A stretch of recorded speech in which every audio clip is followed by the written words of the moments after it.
Hello, students. How are you? Hope so. You all are fine.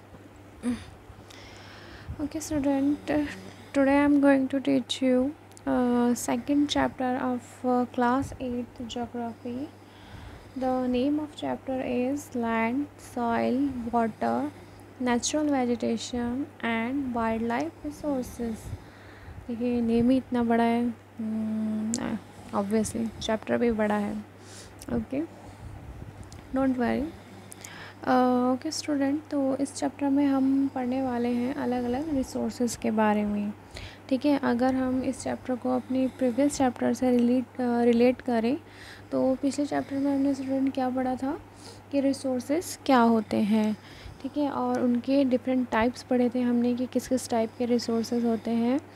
अब इस chapter में हम अलग अलग रिसोर्सेज को स्टडी करेंगे. जैसे यहाँ पर हम land as a natural resource पढ़ेंगे, सॉइल एज अ रिसोर्स पढ़ेंगे, वाटर एज अ रिसोर्स पढ़ेंगे, natural vegetation and wild life resources पढ़ेंगे.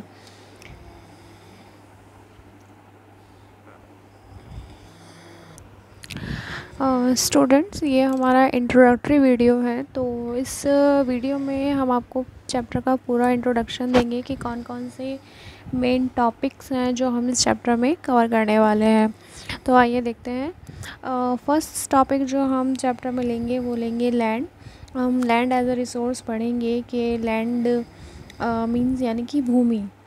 भूमि क्या है. फिर हम नेक्स्ट इसका लैंड का सब टॉपिक पढ़ेंगे लैंड यूजेस, यानी कि लैंड को हमने कहाँ कहाँ कैसे कैसे किस तरह से यूज़ किया है या कर सकते हैं. और सेकंड सब टॉपिक पढ़ेंगे लैंड का हम कंजर्वेशन ऑफ लैंड रिसोर्सेज, मतलब लैंड को या लैंड रिसोर्स को कैसे कंजर्व किया जा सकता है.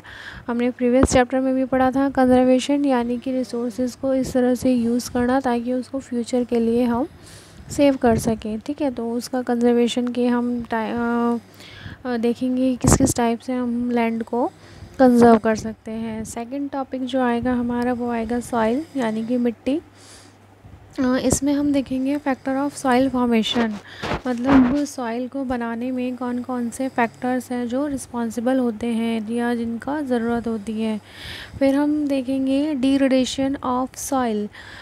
डिग्रेडेशन का मीनिंग यहाँ पर है जो हमारी सॉइल है जो उसकी क्वालिटी जो कम हो जाती है वो क्यों हो जाती है वो जानेंगे हम इसके बारे में. और फिर हम पढ़ेंगे कंजर्वेशन ऑफ सॉइल. तो ऐसे ही जैसे हमने लैंड को कंजर्व करना ज़रूरी है वैसे तो सभी रिसोर्सेज को हमें कंजर्व करना ज़रूरी है. ठीक है, ताकि हम उसको फ्यूचर में भी यूज़ कर सकें. तो यहाँ हम पढ़ेंगे कि सॉइल को कैसे कंजर्व कर सकते हैं, किस किस टाइप से हम सॉइल कंजर्वेशन कर सकते हैं.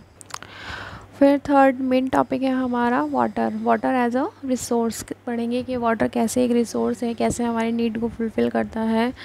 फिर हम देखेंगे प्रॉब्लम्स ऑफ वाटर अवेलेबिलिटी कि मतलब जो वाटर है वो कहीं कहीं जगह पर अवेलेबल भी नहीं है तो उससे क्या प्रॉब्लम्स हैं उसके बारे में हम देखेंगे पढ़ेंगे.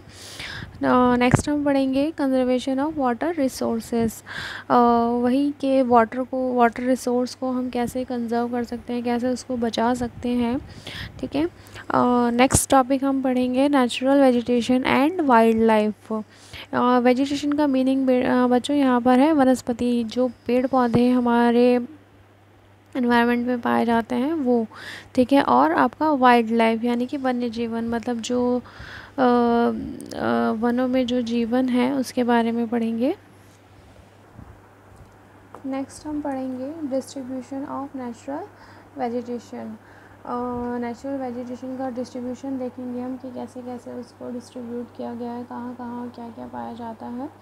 एंड लास्ट हम देखेंगे कि conservation of natural vegetation and wild life.